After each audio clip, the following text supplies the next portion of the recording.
Now to the diplomatic fallout from this assault in Doha. The CBC's Chris Reyes joins us live from the United Nations in New York. Chris, good afternoon to you. What more are you hearing about this strike where you are? Hi, good afternoon, Andrew. So there is a lot of reaction here at the United Nations, and that's because there are a lot of high-level meetings happening today. And that's because later this afternoon, the 80th session of the UN General Assembly will officially open, and they're preparing for their high-level week, which is in a couple weeks. And that's when the world's leaders descend on New York, including Canada, the U.S., Qatar, Israel. And the theme this year is 80th session, better together, more peace and prosperity. And I mentioned that, Andrew, because this strike in Qatar by Israel is not only overshadowing all of that, it's yet another stark reminder that the UN has really been powerless to de-escalate not only the conflict in the Middle East, but the war in Ukraine and other conflicts around the world. All that said, the Secretary General, António Guterres, is still trying to play the role of the world's top diplomat. We were told by his spokesperson earlier this afternoon that António Guterres did speak with the former ambassador to the UN from Qatar. And he also made these remarks here at the UN earlier this morning. Have a listen to what he said.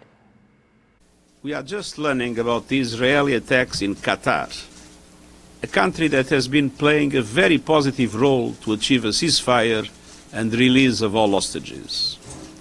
I condemn this flagrant violation of the sovereignty and territorial integrity of Qatar. All parties must work towards achieving a permanent ceasefire, not destroying it.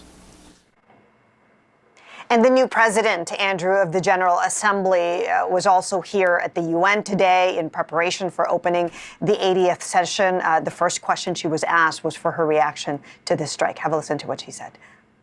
The escalation of today is obviously concerning, and I call on all parties to exercise maximum restraint. As required by our UN Charter, the sovereignty and territorial integrity of all member states must be respected and not violated by any member states. We do not need more tension in the region, but intensified diplomatic efforts towards an immediate and permanent ceasefire, an improvement of the humanitarian situations for the civilians in Gaza by the Israeli government, and the release of all hostages held by Hamas. And Andrew, she did acknowledge that this 80th session that she's presiding over will be a very consequential one for the United Nations to prove its relevancy, to prove that it's able to carry out its mandate to stop these conflicts around the world, or at the very least, mediate between the different sides to prevent their escalation. We'll see what kind of diplomatic push we'll have at this year's UN General Assembly High-Level Week when all of the world's leaders are here in person. Chris, thank you. That is the CBC's Chris Reyes live at the United Nations in New York.